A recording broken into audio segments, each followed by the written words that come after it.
주의 사랑으로 사랑합니다. 우리 서로 인사하겠습니다. 주의 사랑으로 사랑합니다. 네. 네, 이렇게 사랑이 넘치는 교회 너무너무 감사합니다. 절망 중에 드리는 기도라는 제목으로 하나님의 말씀 같이 나누도록 하겠습니다. 우리는 다른 사람들의 믿음에 대해서 함부로 우리가 평가할 수 없습니다. 왜냐하면 그 사람이 믿음이 좋다고 하더라도 보여지는 것이 다가 아니기 때문에 그렇습니다. 특별히 하나님께서는 우리 마음의 중심을 보시고 우리의 마음을 감찰하시는 분이시기 때문에 세상 사람들이 보는 것과는 다른 모습들을 하나님은 우리를 보신다라는 것입니다. 그런데 성경에서는 믿음의 사람들이 어떤 사람들인지 우리에게 소개해 주고 있습니다. 바로 히브리서 11장에서 믿음의 사람들을 소개해 주고 있는데요.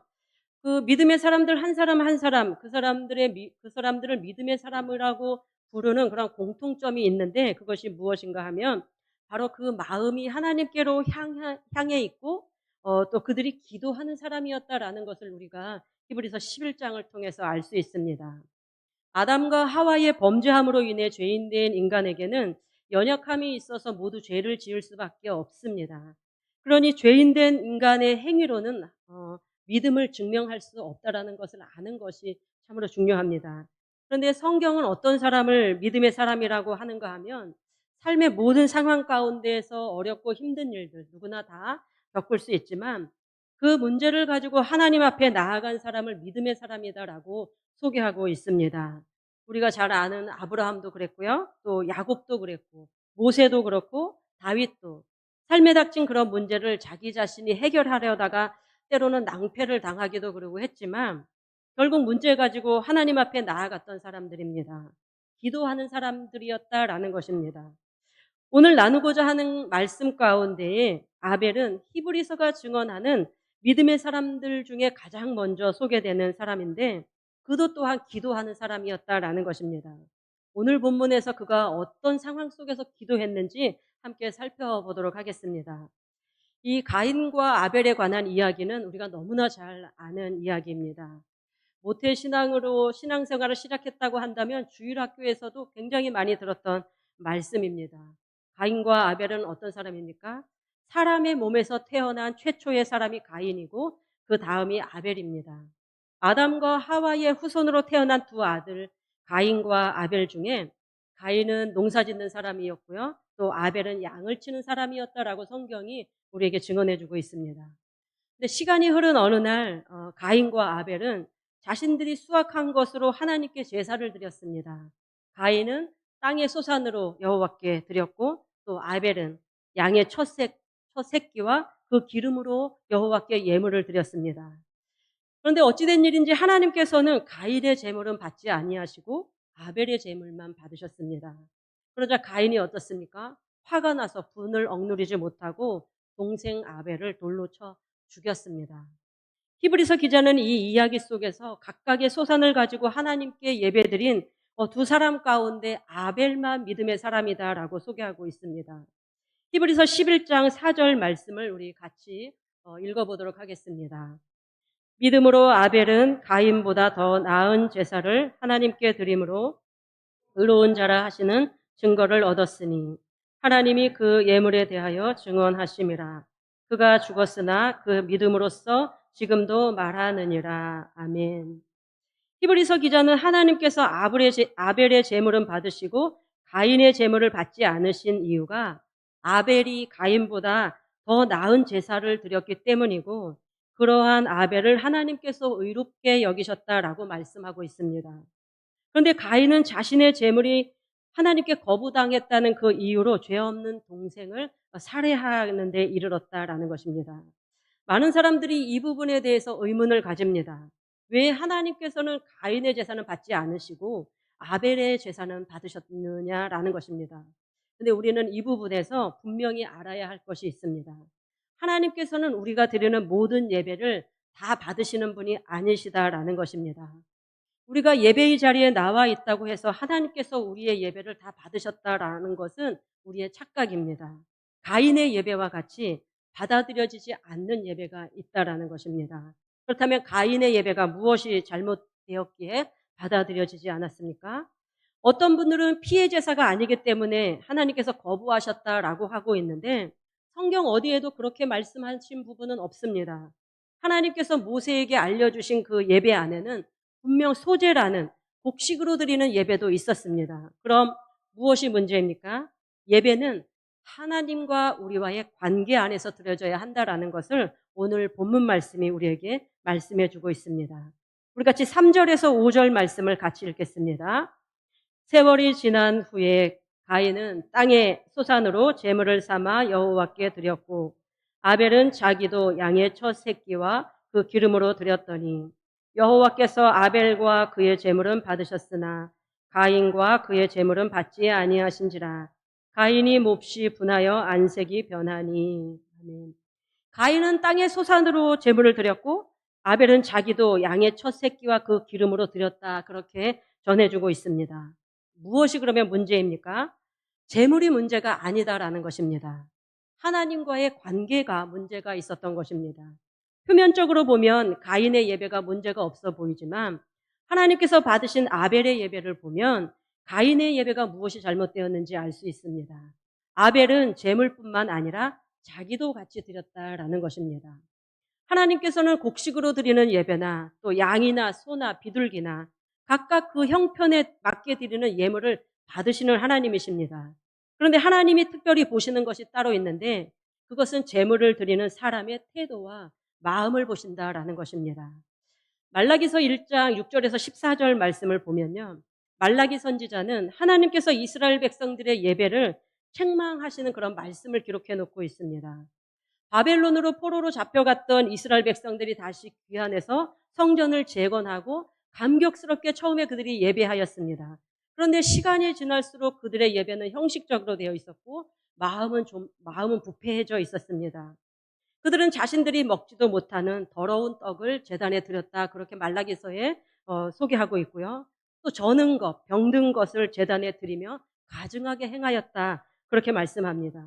눈에 보이기에는 아무런 문제가 없어 보입니다. 그러나 하나님은 이스라엘의 그와 같은 모습을 보시고 말라기 선지자에게 차라리 성전 문을 닫을 자가 있었으면 좋겠다. 그렇게 말씀하시며 예수님께서 오시기 전까지 400년 동안이나 이스라엘 백성들에게 침묵하셨던 그 하나님이십니다.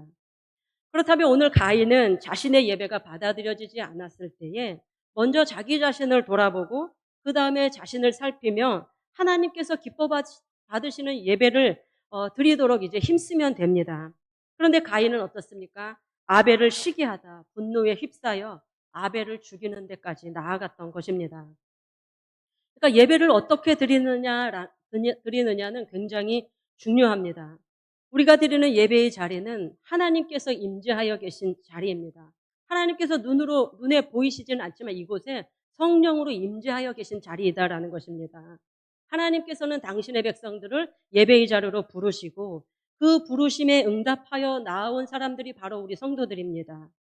그러면 그 부르심에 응답하여 나온 사람들이 하나님께 감사와 찬송, 영광을 올려드리는 것이 바로 예배입니다. 그런데 예배를 제대로 드리지 않으면 예배 드리고 나서 어떻습니까? 가인이 그렇게 동생을 죽이는 일까지 생긴 것처럼 그런 일들이 발생할 수 있다는 것입니다. 예배드리는 내가 마음을 다해서 하나님께 예배드리지 않으면 예배드린 이후에 은혜를 폭삭 까먹는 그런 일이 생길 수 있다는 것입니다. 예배는 형식이 아닙니다. 절차를 따라서 찬송을 부르고 예물을 드리면 예배가 드려지는 것이 아니다라는 것입니다. 예배는 예배드리는 나를 하나님께 드리는 마음으로 주님 앞에 나아가는 것이고 하나님께서 주의 종을 통해 하시는 말씀을 듣고 그 은혜를 찬양하며 세상 속에 나아가서 그 들은 말씀대로 살아가는 것이 바로 예배입니다. 그렇게 하나님을 만나는 자리가 예배인데 예배에 집중하지 못하고 핸드폰을 열었다 닫았다 또 뭐 이런저런 일로 들락날락 하는 거 정말 옳지 않습니다. 우리가 대통령을 만나러 가는 자리에서도 대통령과 마주하고 있는 자리에서 핸드폰 열어볼 수 있겠습니까? 또 무슨 뭐 화장실 가고 정말 급한 일이 있으신 어르신들은 갔다 오셔야 돼요. 하나님께서는 그걸 또 나무라시는 것이 아닙니다. 그런 자리에서 우리가 대통령 만나는 자리에서도 함부로 행동하지 않지 않습니까? 하나님을 만나는 자리이면 더 어떻게 우리가 예배드려야 하겠습니까?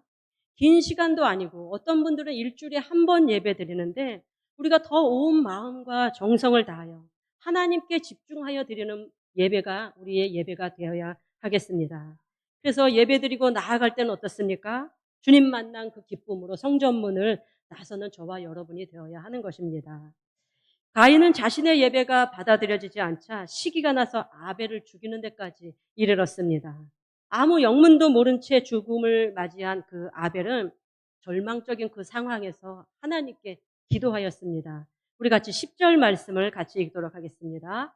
10절입니다. 이르시되 내가 무엇을 하였느냐? 내 아우의 핏소리가 땅에서부터 내게 호소하느니라. 아벨은 급박한 그런 상황 속에서 일을 당하였지만 아무 말도 할 수 없는 그런 상황이었었지만 그의 온 몸과 생각은 하나님을 향해 있었던 것입니다. 절망적인 그런 상황 속에서 하나님께 호소하는 기도를 아벨이 드렸던 것입니다. 그렇다면 오늘날 그 아벨과 같은 그런 기도는 오늘날 우리의 어떤 기도입니까? 바로 핍박받는 성도들이 드려야 할 기도입니다. 예수님은 마태복음 23장 35절에서 이렇게 말씀합니다. 같이 읽겠습니다. 의인 피로부터 성전과 제단 사이에서 너희가 죽인 바랴가의 아들 사가랴의 피까지 땅 위에서 흘린 의로운 피가 다 너희에게로 돌아가리라. 아멘.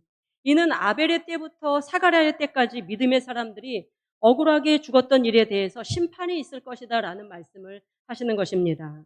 또 요한계시록 6장에 보면 마지막 때에 7인을 떼는 그런 장면이 나오는데 그 인을 뗄 때마다 굉장한 재앙들이 나옵니다. 그런데 9절에서 10절에서 다섯째 인을 뗐을 때에 이 땅에 임하는 심판과 재앙 사이에 또 다른 하나의 이야기가 등장합니다. 우리 같이 요한계시록 6장 9절에서 10절 말씀 같이 읽도록 하겠습니다.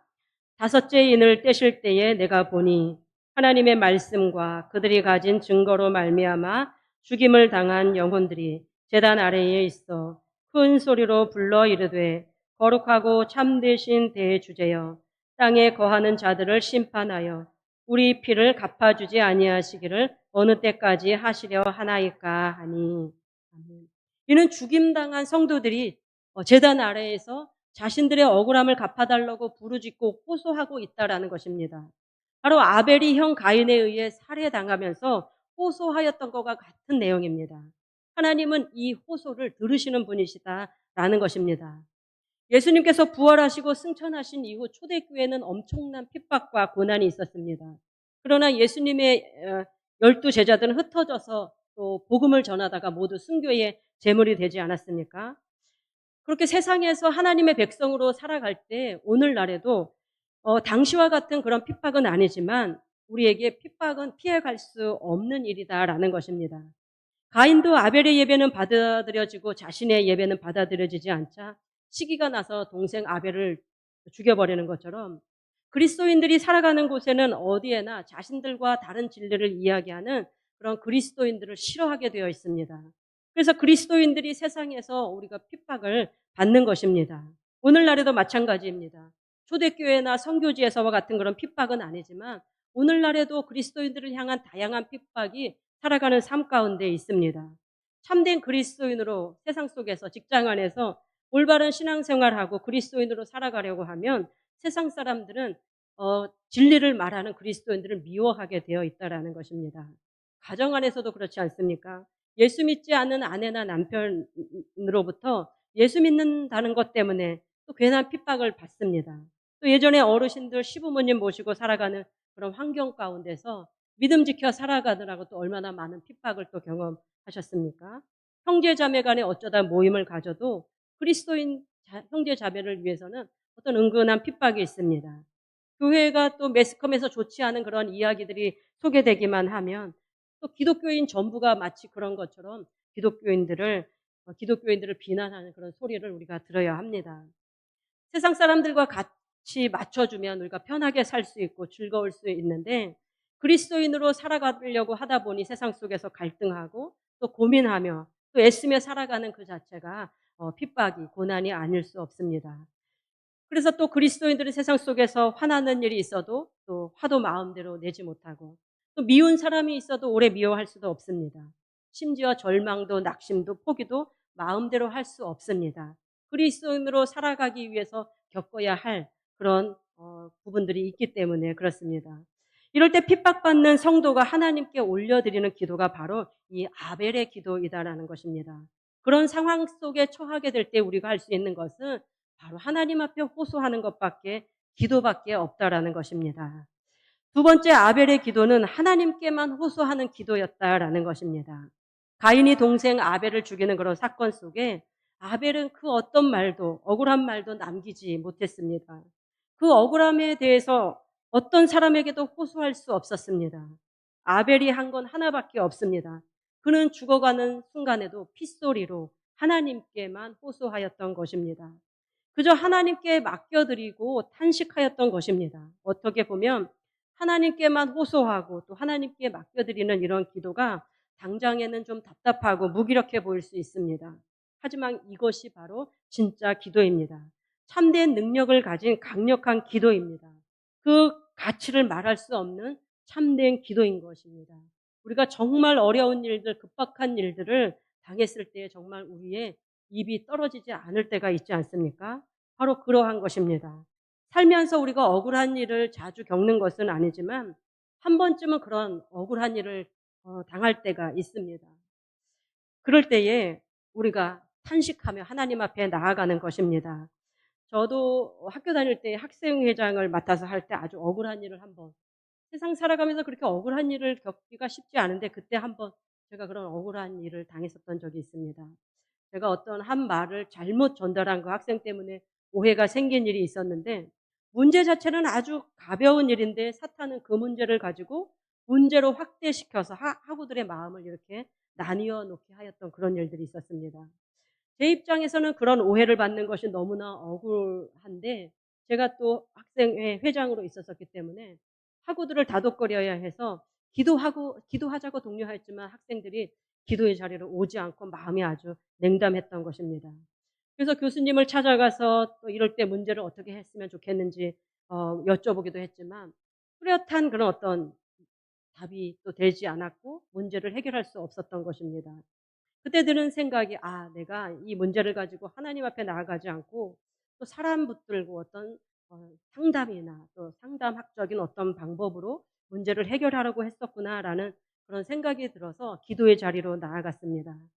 그리고 그 하나님 앞에 억울한 문제를 쏟아 놓고 한참을 기도하고 있는데 예수님께서 제 기도하는 그 상황 가운데 예수님께서 십자가 골고다 언덕에 십자가를 지시고 올라가시는 그런 모습을 보여주시면서 하나님께서 저한테 마음에 그러시는 것입니다. 네가 억울하면 내 아들 예수만큼 억울하니? 그렇게 물으시는 것입니다.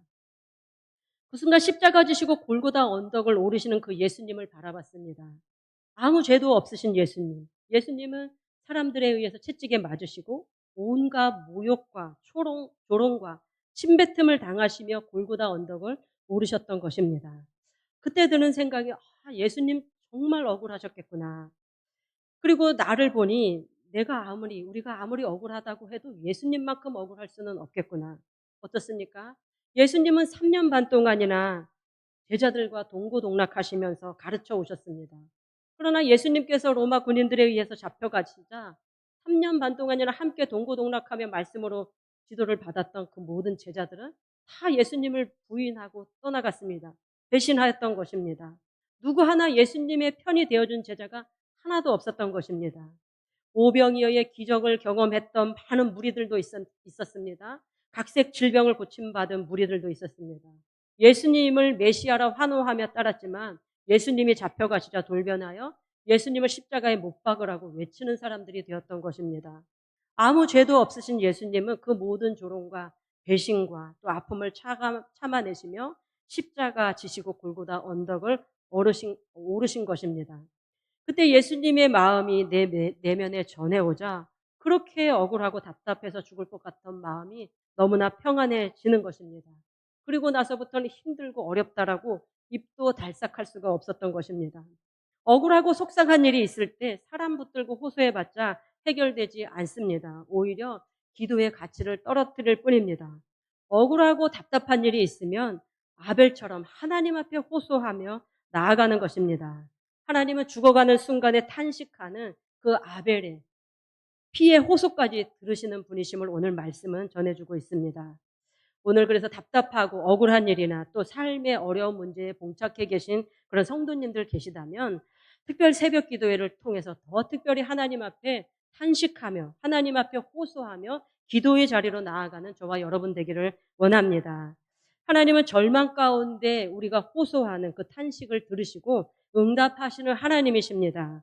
오늘 이 아벨의 이 탄식하는 기도를 통해 우리 삶에 풀어지지 않는 그런 답답하고 억울한 일을 당했을 때 우리가 무엇을 해야 하는지 분명히 말씀해 주고 있지 않습니까? 바로 하나님께 호소하고 나아가는 것입니다. 세상에서 풀어지지 않는 일, 하나님께 아뢰기를 원합니다. 하나님께서는 그러면 하나님의 때에 하나님의 방법대로 우리의 문제를 해결해 주실 것입니다. 세 번째로 아벨의 기도는 어떤 기도입니까? 하나님께 바로 상달되는 그런 기도였었습니다. 요한계시록 5장을 보면 성도의 기도가 어떻게 하나님께 상달되는지 말씀해 주고 있습니다. 하늘 보좌에 계신 어린 양께 24명의 장로들이 검은고와 향이 가득한 금대접을 가졌는데 그 안에 무엇이 담겨 있는가 하면 성도들의 기도가 담겨 있다. 그렇게 말씀하고 있습니다. 즉 우리의 기도, 하나님 앞에 드리는 어떤 호소든지 어떠한 것이든지 다 하나님의 보좌에 올려진다라는 것입니다. 10절 말씀 우리 같이 읽도록 하겠습니다. 이르시되 내가 무엇을 하였느냐 내 아우의 핏소리가 땅에서부터 내게 호소하느니라. 아멘. 이는 하늘 보좌에 계신 하나님께 이 아벨의 비명 같은 그 탄식 소리가 들려졌다라는 것입니다. 아무도 없는 그 빈들에서 은밀히 흘린 그 핏소리가 하나님께 상달된 것입니다. 이게 바로 하나님께 상달되는 아벨의 기도입니다. 이는 우리가 드리는 기도 그 어느 것 하나도 땅에 떨어지지 않고 다 하나님께 올라간다는 것을 말씀해 주고 있습니다. 아벨의 기도는 어떤 기도의 형식이나 절차가 담긴 그런 기도가 아니었습니다. 갑작스런 죽음으로 인해 입을 달싹할 수 없었는데 그 핏소리가 땅에서부터 바로 하나님께 올라간 것입니다. 그렇다면 오늘 우리가 아파서 신음하는 그런 탄식 소리 어떻다라는 것입니까? 하나님께서 다 듣고 계시다라는 것입니다. 하나님의 전에 나와서 그 어디에서든지 하나님을 향하여 우리가 부르짖는 그 신음소리조차도 우리 하나님께서 다 들으신다라는 것입니다. 우리는 깨닫지 못하지만 아벨이 죽어가는 그런 상황 속에서 탄식하고 있었던 그 숨소리조차 우리 하나님께서는 들으신다라는 것입니다. 많은 사람들이 기도를 하고 또 내가 원하는 때, 내가 생각한 대로 기도 응답이 없으면 하나님께서 내 기도를 들으셨나? 그렇게 의심합니다. 그러나 잘못 구할지라도 우리 기도가 하나님께 상달되지 않는 기도는 없다라는 것입니다. 하나님께서는 우리가 잘못 구해도 그보다 더 좋은 것으로 우리에게 응답해 주시는 하나님이십니다. 아벨의 기도가 바로 그것을 증명해 주고 있습니다. 그렇다면 구체적으로 아벨의 기도는 어떤 것입니까? 하나님과의 바른 관계 안에서 들어졌던 기도입니다. 우리의 기도가 진짜 아벨의 기도가 되기 위해서는 우리가 하나님과의 바른 관계 속에 있어야 할 줄로 믿습니다. 그런데 우리의 모습은 어떻습니까? 가인의 모습이 바로 우리의 모습입니다. 내 생각과 내 뜻이 관철되지 않으면 시기가 나고 질투가 나서 화를 참지 못하고 일을 저지르고 마는 우리들의 모습이 있지 않습니까? 인간의 약함을 아신 하나님은 창세기 4장 7절에서 가인에게 이렇게 경고하셨습니다. 우리 같이 7절 말씀 같이 읽겠습니다. 내가 선을 행하면 어찌 낫을 들지 못하겠느냐. 선을 행하지 아니하면 죄가 문에 엎드려 있느니라. 죄가 너를 원하나 너는 죄를 다스릴지니라. 아멘. 가인은 죄가 너를 원하나 너는 죄를 다스릴지니라 라는 그런 하나님의 경고의 말씀을 외면하고 죄를 짓는 것을 선택하여 아벨을 죽였습니다. 우리 중에 어느 누가 눈앞에 있는 자신의 죄를 다스릴 수 있는 사람이 있습니까? 우리는 작은 일에도 쉽게 분노하고 다른 사람의 잘못을 용서하지 못합니다. 그래서 가인이 아벨을 죽인 것입니다. 우리가 그런 연약한 죄인이기 때문에 예수 그리스도께서 우리를 대신하여 죽으실 수밖에 없으셨던 것입니다. 하나님께서는 예수님을 제물로 받으시고 우리를 의롭다 여겨주셨습니다.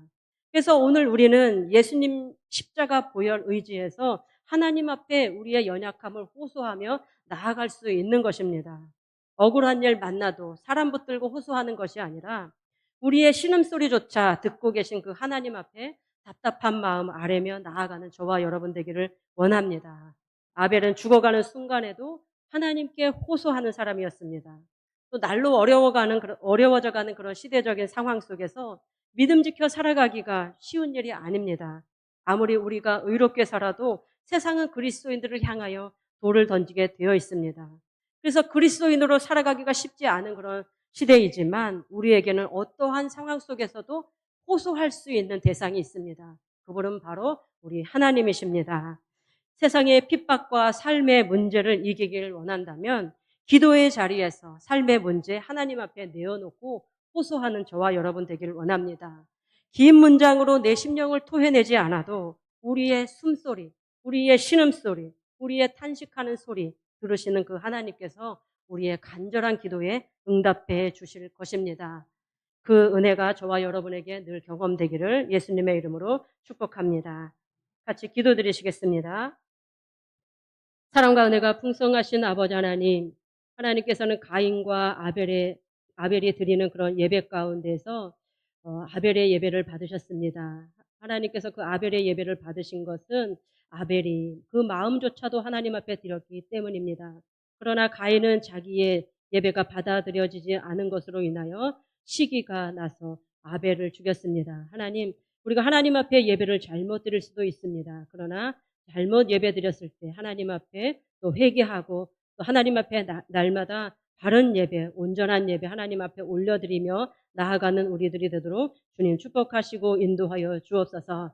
급박한 상황 가운데에서 아벨이 하나님 앞에 핏소리로 호소하며 나아갔습니다. 아버지 하나님, 우리가 살아가는 삶이 녹록하지 않아서 우리의 삶 가운데 오늘도 아벨과 같은 억울한 상황들이 있고 핍박받는 그런 상황들이 있습니다. 그럴 때 우리가 하나님 앞에 호소하며 나아가는 은혜가 있기를 원합니다. 핍박받는 성도들이 드리는 기도가 바로 아벨의 기도였었고 또 하나님께만 호소하는 기도가 바로 아벨의 기도였습니다.